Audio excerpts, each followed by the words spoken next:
saat itu, ibu kandung pemohon yang bernama Sudari Kartini mengatakan kepada penyidik bahwa saudara Peggy Setiawan tidak ada di rumah dan sedang berada di Bandung. Tidak menyebutkan di mana alamat di Bandung tersebut. Atas dasar keterangan dari ibu kandung, saudara Peggy alias Peron tersebut, kemudian penyidik telah melakukan pencarian terhadap saudara Peggy alias Peron yang dibuktikan dengan berita acara pencarian tersangka atas nama Peggy alias Peron pada tanggal 15 September 2016.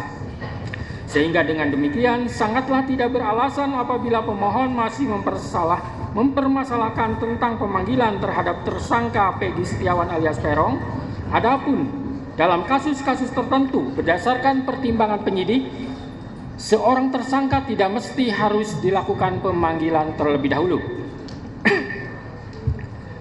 Menimbang bahwa terkait sah atau tidaknya penetapan DPO atas nama pemohon karena terjadi dalam rentang waktu antara tahun 2016 sampai dengan tahun 2024, maka hakim akan merujuk pada bukti P16 dan bukti P17 berupa Peraturan Kepala Kepolisian Negara Republik Indonesia Nomor 14 Tahun 2012 tentang Manajemen Penyidikan Tindak Pidana dan Peraturan Kepala Kepolisian Negara Republik Indonesia Nomor 6 Tahun 2019 tentang Penyidikan Tindak Pidana.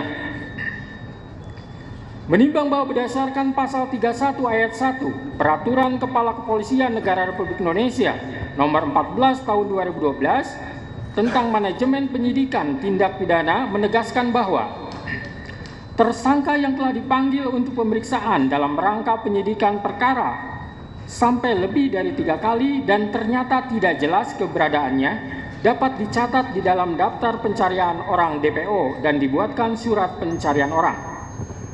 Menimbang bahwa selanjutnya berdasarkan Peraturan Kepala Kepolisian Negara Republik Indonesia Nomor 6 Tahun 2019 tentang Penyidikan Tindak Pidana, pasal 17 menegaskan bahwa tersangka yang telah dipanggil untuk pemeriksaan guna penyidikan perkara dan tidak jelas keberadaannya dicatat di dalam daftar pencarian orang DPO dan dibuatkan surat pencarian orang.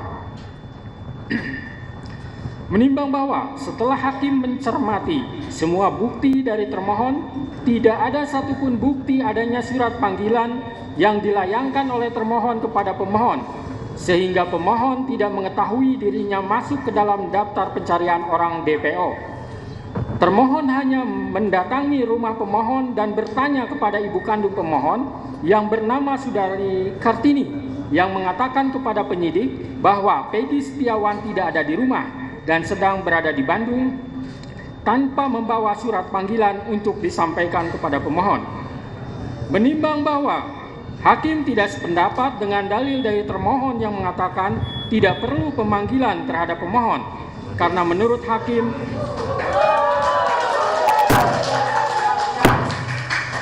jangan ditanggapi dulu ya sebelum selesai baca putusan. Saya lanjutkan. Menimbang bahwa hakim tidak sependapat dengan dalil dari termohon yang mengatakan tidak perlu pemanggilan terhadap pemohon karena menurut hakim pemohon dan keluarganya berhak mengetahui bahwa dirinya masuk ke dalam daftar pencarian orang DPO guna pembelaan diri. Terlebih lagi kewajiban harus adanya pemanggilan tersebut secara nyata dan tegas telah diatur dalam Peraturan Kepala Kepolisian Negara Republik Indonesia Nomor 14 Tahun 2012 tentang Manajemen Penyidikan Tindak Pidana dan Peraturan Kepala Kepolisian Negara Republik Indonesia Nomor 6 Tahun 2019 tentang Penyidikan Tindak Pidana. Sehingga dengan demikian, menurut hakim penetapan DPO atas nama pemohon yang terjadi dalam rentang waktu antara tahun 2016 sampai tahun 2024 tidak sah menurut hukum.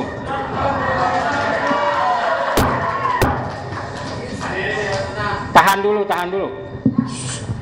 Menimbang bahwa selanjutnya hakim akan mempertimbangkan terkait penetapan tersangka berdasarkan surat ketetapan nomor S/90/5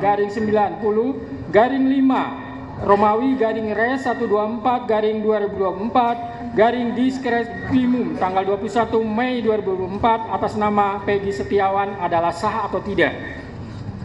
Menimbang bahwa pemohon mendalilkan menurut pemohon prasa bukti permulaan yang cukup dan bukti yang cukup dalam pasal 1 angka 14 patut diduga Pasal 17 dan Pasal 21 ayat 1 KUHP harus ditafsirkan sekurang-kurangnya minimal 2 alat